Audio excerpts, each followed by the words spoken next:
जय श्री कृष्णा। गीतांक 94। श्रीमद् भागवत गीता, चौथा अध्याय, श्लोक 4.17 और 4.18। कर्म तत्व जानने की प्रेरणा व जानने वालों की प्रशंसा। प्रस्तुति योगी अंश रमेश चंद्र भार्गव। प्रिय धर्म प्रेमियों, पिछले अंक यानी गीतांक 93 में श्लोक क्रमांक 4.15 और 4.16 में भगवान ने मुमुक्षु पुरुषों का उदाहरण देते हुए अर्जुन को निष्काम भावपूर्वक अपना कर्तव्य कर्म करने की आज्ञा दी।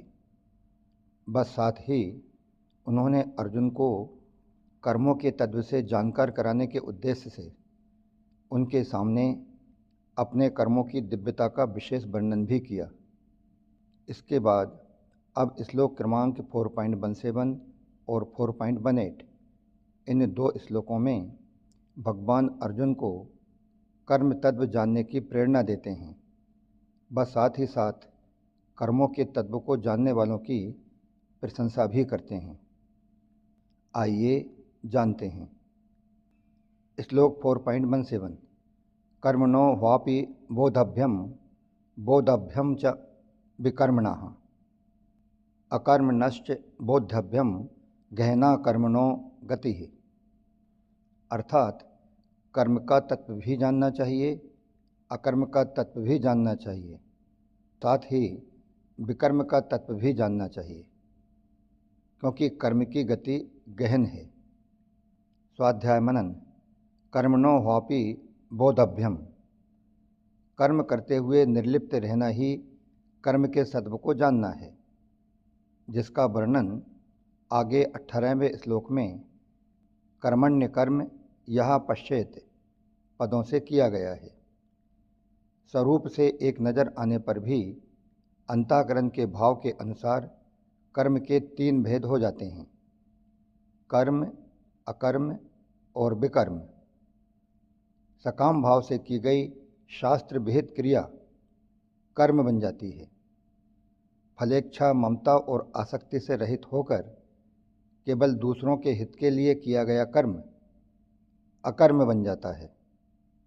और तीसरा, निषिद्ध कर्म तो विकर्म होते ही हैं, मगर विहित कर्म भी यदि दूसरों का अहित करने अथवा उसे दुख पहुंचाने के भाव से किया गया तो वह भी विकर्म बन जाता है। अकर्मणश्च बोधव्यम, अर्थात निर्लिप्त रहते हुए कर्म करना ही अकर्म के तत्व को जानना है, जिसका वर्णन आगे 18वें श्लोक में अकर्मणि च कर्म यह पदों से किया गया है। बोधव्यम च विकर्मणः, अर्थात कामना से कर्म होते हैं। जब कामना अधिक बढ़ जाती है तब विकर्म अर्थात पाप कर्म होते हैं। दूसरे अध्याय के 38वें श्लोक में भगवान ने बताया है कि अगर युद्ध जैसा हिंसा युक्त घोर कर्म भी शास्त्र की आज्ञा से और जय पराजय, लाभ हानि तथा सुख दुख को समान समझकर समतापूर्वक किया जाए तो उससे पाप नहीं लगता। तात्पर्य यह है कि समतापूर्वक कर्म करने से दिखने में विकर्म नजर आते हुए भी वह कर्म अकर्म हो जाता है। शास्त्र निषिद्ध कर्म का नाम विकर्म है। विकर्म के होने में कामना ही हेतु है। गीता 3/36 और 3/37। अतः विकर्म का मूल तत्व है कामना। विकर्म का स्वरूप से त्याग करना तथा उसके कारण अर्थात कामना का त्याग करना, यही विकर्म के तत्व को जानना है। गहना कर्मणो गति। कौन सा कर्म मुक्त करने वाला और कौन सा कर्म बांधने वाला है, इसका निर्णय करना बड़ा कठिन है। कर्म क्या है, अकर्म क्या है और विकर्म क्या है, इसका यथार्थ तत्व जानने में बड़े बड़े शास्त्रज्ञ विद्वान भी अपने आप को असमर्थ पाते हैं। अर्जुन भी इस तत्व को न जानने के कारण अपने युद्ध रूप कर्तव्य कर्म को घोर कर्म मान रहे हैं। अतः कर्म की गति अर्थात कर्म का ज्ञान या कर्म का तत्व बहुत गहन है। शंका। इस 17वें श्लोक में भगवान ने बोधभ्यम च विकर्मणः इन पदों से यह कहा कि विकर्म का तत्व ही जानना चाहिए, परंतु 19 से 23वें श्लोक तक के प्रकरण में भगवान ने विकर्म के विषय में कुछ कहा ही नहीं। फिर केवल इस श्लोक में ही विकर्म की बात क्यों कही? समाधान। 19वें श्लोक से लेकर 23वें श्लोक तक के प्रकरण में भगवान ने मुख्य रूप से कर्म में अकर्म की बात कही है, ताकि सब कर्म अकर्म हो जाएं, अर्थात कर्म करते हुए भी बंधन ना हो। विकर्म कर्म के बहुत पास पड़ता है, क्योंकि कर्म में कामना ही विकर्म का मुख्य हेतु है। अतः कामना का त्याग करने के लिए तथा विकर्म को निकृष्ट बताने के लिए ही भगवान ने विकर्म का नाम लिया है। जिस कामना से कर्म होते हैं उसी कामना के अधिक बढ़ने पर विकर्म होने लगते हैं, परंतु कामना नष्ट होने पर सब कर्म अकर्म हो जाते हैं। इस प्रकरण का खास तात्पर्य अकर्म को जानने में ही है, और अकर्म होता है कामना का नाश करने पर। क्योंकि कामना का नाश होने पर विकर्म होता ही नहीं है, अतः विकर्म के विवेचन करने की ज़्यादा जरूरत ही नहीं है। इसीलिए इस प्रकरण में विकर्म की बात नहीं आई है। दूसरी बात, पापजनक और नरकों की प्राप्ति कराने वाला होने के कारण विकर्म सर्वथा त्याज्य है, इसलिए भी इसका विस्तार नहीं किया गया है। हाँ, विकर्म के मूल कारण कामना का त्याग करने का भाव इस प्रकरण में मुख्य रूप से आया है। जैसे काम संकल्प वर्जिता है, गीता 4/19, त्यक्त्वा कर्मफला संगम, गीता 4/20, निराशीः, गीता 4/21, समः सिद्धो च, गीता 4/22, गत संगस्य यज्ञाया चरितः, गीता 4/23। इस प्रकार विकर्म के मूल कामना के त्याग का वर्णन करने के लिए ही इस श्लोक में विकर्म को जानने की बात कही गई है। जीवन क्रियाशील है, क्रिया की समाप्ति ही मृत्यु का आगमन है। क्रियाशील जीवन में ही हम उत्थान और पतन को प्राप्त हो सकते हैं।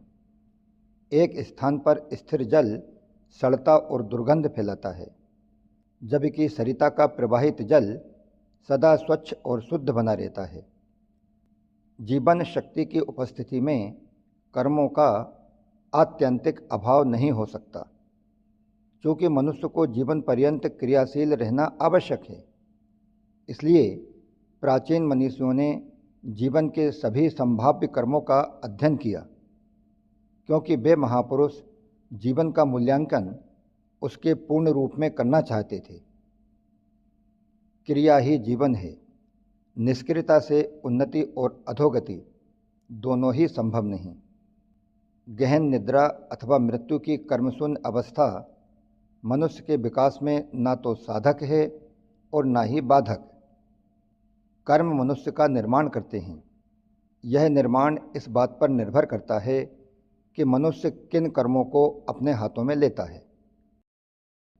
प्राचीन ऋषियों के अनुसार कर्म दो प्रकार के होते हैं, निर्माणकारी अर्थात कर्तव्य कर्म और विनाशकारी अर्थात निषिद्ध कर्म। इस श्लोक के कर्म शब्द में मनुष्य के विकास में साधक के निर्माणकारी कर्तव्य कर्मों का ही समावेश है।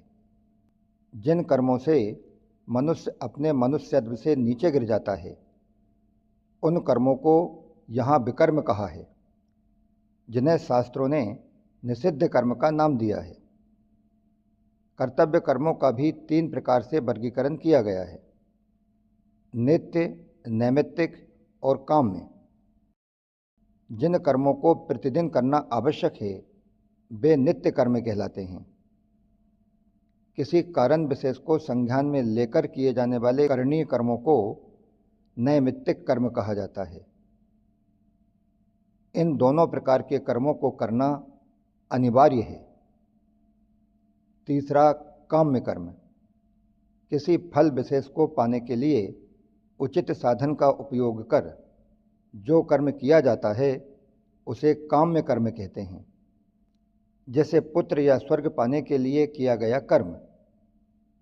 काम्य कर्म सबके लिए करना अनिवार्य नहीं होते।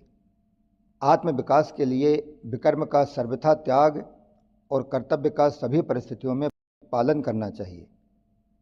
गीता जी के अंदर पूर्ण वैज्ञानिक पद्धति से किए गए विश्लेषण में भगवान श्री कृष्ण अकर्म की पूरी तरह उपेक्षा करते हैं।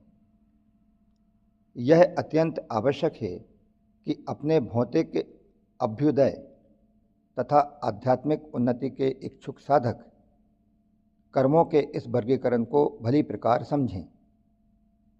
भगवान भी इस बात को कहते हैं कि कर्मों के इस विश्लेषण के बाद भी सामान्य मनुष्य को कर्म अकर्म का विवेक करना सहज नहीं होता, क्योंकि कर्म की गति गहन है। उपर्युक्त कथन से यह स्पष्ट होता है कि कर्म का मूल्यांकन केवल उसके बाह्य स्वरूप को देखकर नहीं, वस्तुतः उसके उद्देश्य को भी ध्यान में रखते हुए करना चाहिए।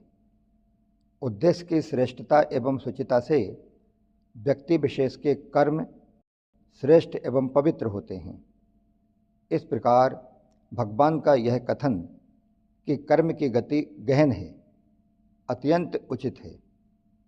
अतः कर्म और अकर्म के विषय में और विशेष क्या जानना। इस प्रकार कर्मों के तत्व को जानने की प्रेरणा विषयक गीतांक 94 यहीं समाप्त होता है।